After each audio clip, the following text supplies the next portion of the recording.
하지만 일본 정부는 이번에 단 24일에 의견 제출 기간을 주었습니다. 절차적으로도 한결이 있는 겁니다. JTBC 김소현입니다. 보신 것처럼 아베 총리의 발언은 상당 부분 사실과 거리가 있습니다. 그럼에도 연일 한국을 때리는 것은 지지율에 도움이 된다는 판단에 따른 것으로 보이는데, 아시다시피 일본에서는 이달 21일에 참의원 선거가 있습니다.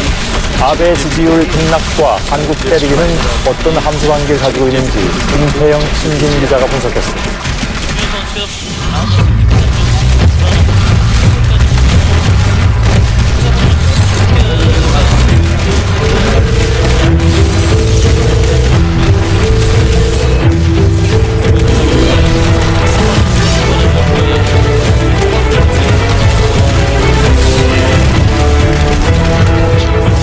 韓国に関連する輸出管理をめぐり不適切な事案が発生したこともあり、より厳格な制度の運用を行うこととしたものである。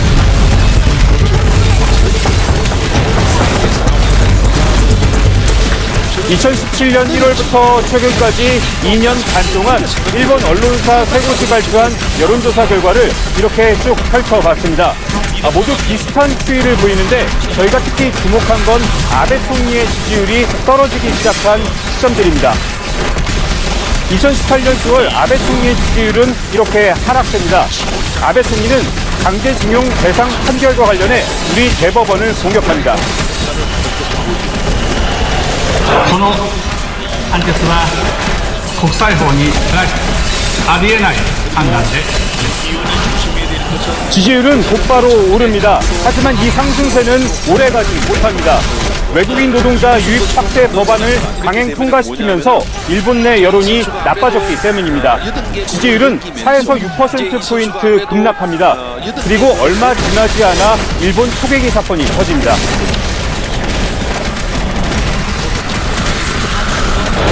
일본 방위성은 자체적으로 편집한 영상도 이렇게 공개를 합니다. 이때부터 아베 총리의 지지율은 다시 오르기 시작합니다. 국내 정치 이슈를 덮어버리기 위해 엉뚱하게 한국을 끌어들인 경우도 있습니다.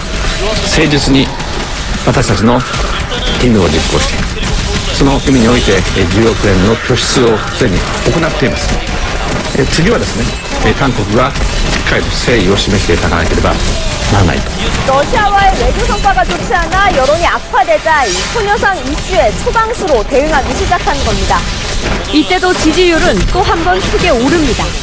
하지만 사학 스캔들로 아베 총리의 지지율은 다시 추락하는데, 그러자 아베 내각은 다시 독도 문제를 꺼내들었습니다. 한반도 위기설도 이때 등장했습니다.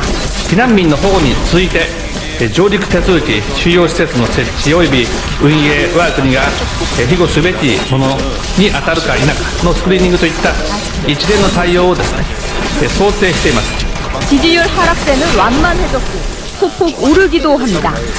최근 문재인 대통령은 경고했습니다. 과거사를 국내 정치에 이용하지 말라는 겁니다. 하지만 아베 총리의 정치 꼼수로만 보기엔 일본 내 반한 감정이 극에 달했다는 평가입니다. 아베 총리의 한국 때리기가 효과를 보지 못하도록 보다 적극적인 대응이 필요하다는 지적입니다. 조금 더 적극적인 그런 한국적인 추가 조치가 필요하다고 봅니다. 그리고 이제 물밑 대화를 통해 가지고 일본 정부도 접근할 수 있는, 우리 측도 해결할 수 있는 그런 해법을 찾아나가는. JTBC 신진입니다. 이 아베 발언을 듣다 보면 자꾸 궁금한 것이 생기는데, 대표적인 것 몇 가지만 도쿄 윤서령 특파원에게 물어보겠습니다. 윤 특파원, 아베가 내놓은 발언의 강도는 무척 센 것 같습니다. 근데 표현은 좀 애매모호한 것이 많이 있습니다. 우선 신뢰 관계상 해왔던 조치를 개정했다. 이게 무슨 얘기입니까? 네, 그동안은 신뢰관계 하에서 수출 절차를 진행해 왔던 건데, 신뢰관계가 깨졌기 때문에 규제를 강화한 거다라는 주장입니다.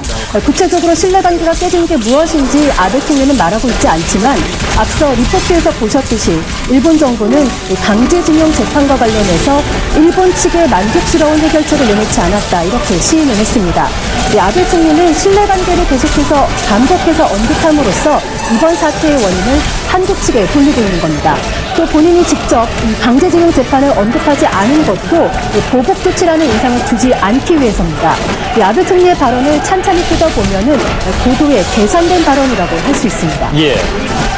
고도에 계산된 건 알겠는데, 예를 들어서 강제징용 재판이 자신들한테 불리한 것이 왜 신뢰관계를 깬 것인지 이에 대한 구체적인 설명이 없고, 그 부분은 전혀 논리적이지가 않아서 저희로서는 뭐 이해하기가 좀 어려운 것은 여전한 것 같습니다.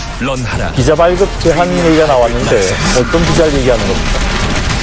네, 일본 정부가 지난 5월에 이미 이 대항 조치, 그러니까 사실상 경제 보복 조치를 마련하면서 이 안에 비자 발급 제한도 넣어뒀다는 얘기입니다.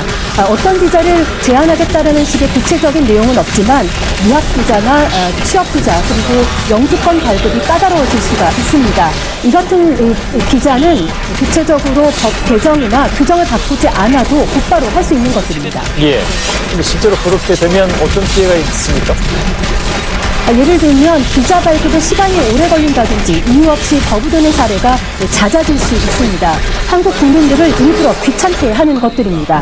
하지만 일본도 피해를 감수해야 되는 부분입니다. 일본은 현재 일손 부족 때문에 외국인 인재를 적극적으로 수용을 하고 있습니다. 또 무비자로 한국인의 경우는 90일까지 체류를 할 수 있는데 이걸 제한할 경우 일본의 관광업계가 큰 타격을 입을 수 있습니다. 예. 이런 조치들은 일본 정치권의 압력 때문에 검토가 되었던 것들인데 국민들의 불편을 볼모로 한국을 압박하고 있는 겁니다. 예, 관광의 경우 90일 무비자인데 그 예를 들면 뭐 90일보다 더 줄일 수도 있다 뭐 이런 얘기가 됩니까? 그런 것도 가능하다고 볼 수 있습니다. 현재는 90일까지 가능하고 1년에 3번 이상, 3번까지 제한이 되어 있는 그런 정도로 운영이 되고 있는데 예를 들면 90일 기간을 60일로 줄인다든지 하는 식으로 제한을 할 수도 있습니다. 예, 알겠습니다. 윤석영 차원이었습니다. 우리 정부는 일본을 WTO에 제소하기 위한 준비에 들어갔습니다. 특히 히토류 사태 당시에 일본이 중국을 제소하면서 표준 논리를 집중적으로 살펴보고 있다고 하는군요. 전면에 나선 것은 지난번에 후쿠시마 수산물 분쟁을 승리로 이끈 홍상 분쟁 대응팀입니다. 이희정 기자. 정부는 일본을 WTO에 제소하기 위한 구체적인 준비 작업에 들어갔습니다. 실무를 맡은 건 산업통상자원부 분쟁 대응팀입니다. 지난번 후쿠시마 수산물 수입 금지를 놓고 벌어진 일본과의 분쟁에서 역전승을 이끌어낸 주역입니다. 정부 핵심 관계자는 통상 전문가들이 법률 검토에 들어갔다면서 과거에 벌어진 유사 사례도 모으고 있다고 말했습니다. 정부는 일본이 수출을 제한하면서도 구체적인 이유를 밝히지 않았다는 점을 주목하고 있습니다. 양국 간 신뢰라는 모호한 근거만 들었는데 통상규칙을 자의적으로 해석했다고 볼 여지가 있다는 겁니다. 2010년 히토류 수출을 제한한 중국을 상대로 일본이 WTO에 제소했던 사례도 집중적으로 들여다보고 있습니다. 당시 일본이 피해자로서 펼친 논리를 꼼꼼히 따져 이번 조치가 부당하다는 걸 입증하는 데 쓰겠다는 겁니다. 일본은 3년간 분쟁 끝에 결국 중국에 승소했습니다. 다만 WTO 제소 절차를 밟기까지는 최소 3, 4개월이 더 걸립니다. 이 기간 동안 기업 피해가 현실화할 수 있는 만큼 일본 측과 접촉해 해결책을 찾는 방안도 함께 추진될 걸로 보입니다. JTBC 이희정입니다. 예, 학교에는 급식조리사나 돌봄교사 같은 여러 비정규직 노동자들이 꽤 많이 있습니다. 내일부터 나흘 동안 대규모 파업을 예고한 상황인데 오늘 교육당국과 노조가 막판 교섭을 벌였지만 끝내 결렬됐습니다. 너무 입장차가 컸던 것 같습니다. 현장 연결하겠습니다. 박진규 기자. 결국 접점을 찾지 못했군요. 네, 그렇습니다. 교육부와 시도교육청 관계자 등 교육당국과 노조 측이 오늘 오후 1시부터 막판 교섭을 시작을 했습니다. 자리를 한 차례 옮기기도 해서 이곳 서울시교육청 교육시설관리본부에서 5시부터 2차 협상을 시작했는데 2시간 만인 조금 전 7시에 끝이 났습니다. 끝내 합의를 보지 못했고요. 전국 학교 비정규직 연대회의는 예고한 대로 내일부터 사흘 동안 총파업에 들어간다고 밝혔습니다. 예. 입장차가 크다는 건 알았는데 전혀 그러면 조금도 진전이 없었습니까? 네, 일단 양측은 그렇게 얘기를 하고 있습니다. 우선 이 학교 비정규직 노조 측은 기본급을 6% 이상 올리고 정규직과의 차별을 없애라고 요구하고 있습니다. 근속수당 인상이나 명절 휴가비 등을 이제 똑같이 지급하라는 건데요. 교육당국은 예상 문제로 기본급 1.8% 인상안을 유지하고 있다 보니 의견차가 좁혀지지 못하고 있습니다. 협상이 끝나고 양측이 계속 분위기를 전했는데 노조 측은 내용 진전이 전혀 없었고 추상적인 얘기만 오갔다 이렇게 밝혔고요. 교육부는 적정 수준의 임금을 확립하기 위해서 계속 대화해 나가자 이렇게 밝혔습니다. 예. 자, 내일부터 파업에 들어가면 예를 들면 이제 급식 중단이라든가 이런 상황은 좀 예상을 해야 될 것 같군요. 네, 그렇습니다. 노조 측은 일단 내일부터 전국 6천여 개 학교에서 4일 동안 총 인원 9만 명이 파업에 동참한다고 밝히고 있습니다. 다만 이 모든 학교에서 급식이 중단되는 것은 아닌데요. 교육당국의 집계는 내일 정확하게 나오게 됩니다. 일단 2017년 6월 파업 때 파업 참여 학교가 3,500여 곳이었고 급식이 중단됐던 학교가 1,900여 곳이었습니다. 당국은 이것보다 규모가 더 커질 걸로 예상은 하고 있습니다. 교육당국은 빵과 우유 같은 이 대체 급식을 마련하고 단축석 같은 임시 대책을 세워놓고 있습니다. 예, 박진규 기자였습니다. 학교 비정규직 노동자들이 총파업에 돌입하면 길게는 사흘 동안 급식이 중단되는 학교가 나올 수 있다고 방금 전해드렸습니다. 당장 불편을 걱정하는 목소리도 있지만 또 응원을 보내는 사람들도 있습니다. 이수진 기자.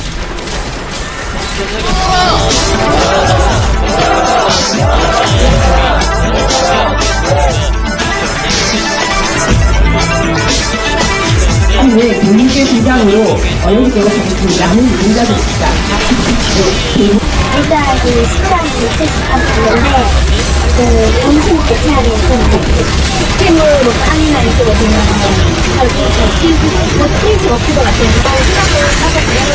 회생하고 사람들 해라면서 봤을 때는 점심집에 딱 계셔서 마음 편하게 일하시고 파업에 참여하기로 한 이모 씨도 내일 당장 새 아이가 학교에서 먹을 도시락을 준비합니다. 애들 파업이라서 삼겹살 김치볶음밥 해주려고 그 아이들 가진 엄마들이 굉장히 불편할 수 있을 것 같아요. 앞으로 사흘간 급식실 조리도구를 놓아야 하는 마음도 편치 않습니다. 그러나 비정규직도 동등한 대우를 받아야 한다는 생각은 굳건합니다. 대체 병가를 쓰고 싶어도 사람이 없어서 실상 쓰지를 못하거든요. 비정규직이어도 최소한의 평범한 삶이 좀 살 수 있는 그런 조건이 되면 좋겠어요. 파업에 참여하는 비정규직 노동자를 응원하는 하고 있습니다. 한 교장 선생님은 장미꽃을 전달했습니다. 정당한 노동의 대가를 인정받고 존중받지 못하는 그런 분들의 상황을 알리는 것도 학생들에게 좋은 배움이 일어날 수 있는 기회가 될 수 있겠다. 급식실을 찾은 초등학생들은 쪽지에 편지를 적었습니다. 항상 급식 맛있게 해주셔서 감사했습니다. 아이들은 조금 불편해도 괜찮다고 말합니다. 급식 못 먹어도 괜찮을 것 같아요. JTBC 이수진입니다. 학교 비정규직 노동자의 파업은 2012년 이후에 벌써 5번째입니다. 그동안에 무엇이 바뀌었고 또 무엇이 바뀌지 않아서 이렇게 파업은 계속 되는 것인지 서효정 기자가 나와 있습니다. 자, 노동자 측의 입장을 좀 들어봐야 될 것 같은데 기본급을 6% 이상 올려달라는 것, 이게 가장 기본적인 요구죠? 네, 맞습니다. 기본급을 6.24% 올려서 임금을 공무원 최하위 직급의 80% 수준으로 맞춰달라는 겁니다. 예. 지금 이들이 받는 기본급은 167만 원입니다. 그러니까 수당 등을 합치면 9급 공무원의 69% 정도 됩니다. 예. 지역에 따라 다르겠지만 10년차 급식조리원이 210만 원 정도를 받습니다. 이들의 요구를 받아들이면 지역별로 약 100억 원의 예산이 필요합니다. 예. 교육당국은 일단 기본급 1.8% 인상안을 제시했습니다. 예. 1.8%를 인상하면 몇 %가 되는 겁니까? 그러니까 어느 정도가 되는 겁니까? 최하위직 공무원의 한 70% 내지 75% 정도 수준? 그 정도로 생각을 해야겠어요, 그러면? 예, 그 정도 수준으로 대략 그렇게 나오는 거예요. 예. 급여 말고 신분도 좀 명확하게 해달라. 그러니까 이런 요구가 있습니다. 그러니까 법으로 정해지지 않았다라는 얘기인데 그건 어떤 얘기입니까? 네,